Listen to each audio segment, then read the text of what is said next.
Kahit tinutukan ng baril, nagawang habulin ng isang lalaki ang mga tumangay ng kanyang motorsiklo sa Kalumpit, Bulacan. Naibalik kaya ang kanyang motor? Saksi, si Nico Wahe. Madaling araw kahapon, maaninag sa CCTV na nakahinto sa gilid ng kalsada ang isang motorsiklo sa Kalumpit, Bulacan. Nang ilang saglit pa, 3 motorsiklo ang huminto sa tapat niya. Maya-maya'y humarurot paalis sa mga motorsiklo na naging 4 na. Makikita ring isang lalaki ang humahabol sa mga nakamotor na siya palang may-ari ng ika-4 na motorsiklo na ninakaw na pala. Kwento niya, naghihintay siya noon sa kanyang girlfriend. Hinto po ako sa waiting shed. Tapos po, pag hinto ko, maya-maya po may sumunod po sa akin ng motor. Nagulat po ako, may nakatutukan sa akin na baril. Pagtingin ko po na ganun, yun nga po sir, may mano po na baril. Akin na cellphone mo, ay kukunin ko yung motor mo. Wala na po ako nagawa kasi may baril nga po nakatutok sa akin. 6 raw lahat ang umaligid sa kanya. 2 ang sakay kada motorsiklo. Sinubukan pa nga raw niya itong habulin. Pinukul ko po ng bato, pero hindi po sila nagsemplang. Pero natamaan? Natamaan po sa balikat lang. Okay. Buti na lang at may GPS ang kanyang motorsiklo na siyang ginamit ng mga pulis para matuntun ito. Sa barangay Santa Cruz sa Quezon City, napadpad ang motorsiklo. Sa isang bahay lang siya, hindi siya bahay at actually ng mekaniko.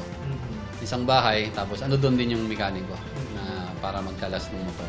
Dito na raw itinuro ang 2 sa 6 na suspect. Kinumpirma rin ng biktima ng isa sa mga nahuli ay ang nanutok sa kanya ng baril at kumuha ng kanyang motor. Naka-hoodie lang po sila, kita-kita po yung mukha nila. Kaya po nung nandun sa pintahan po namin din, nakilala ko na po agad sila. Sila na po talaga, positive na po.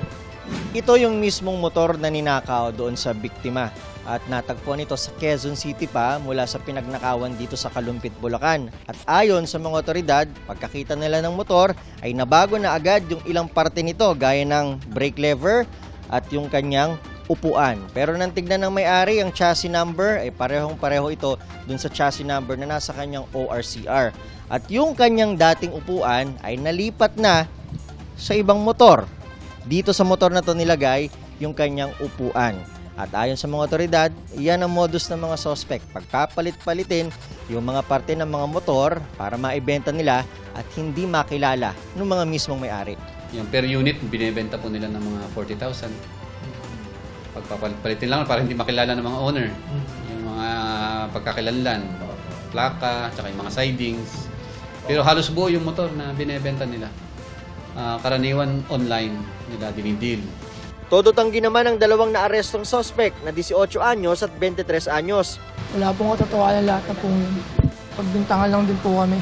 Alam na rin daw ng Kalumpit Police ang pagkakakilanlan ng 4 pa nilang kasama. Sasampahan sila ng reklamong carnapping at robbery. Para sa GMA Integrated News, Nico Wahe, ang inyong saksi.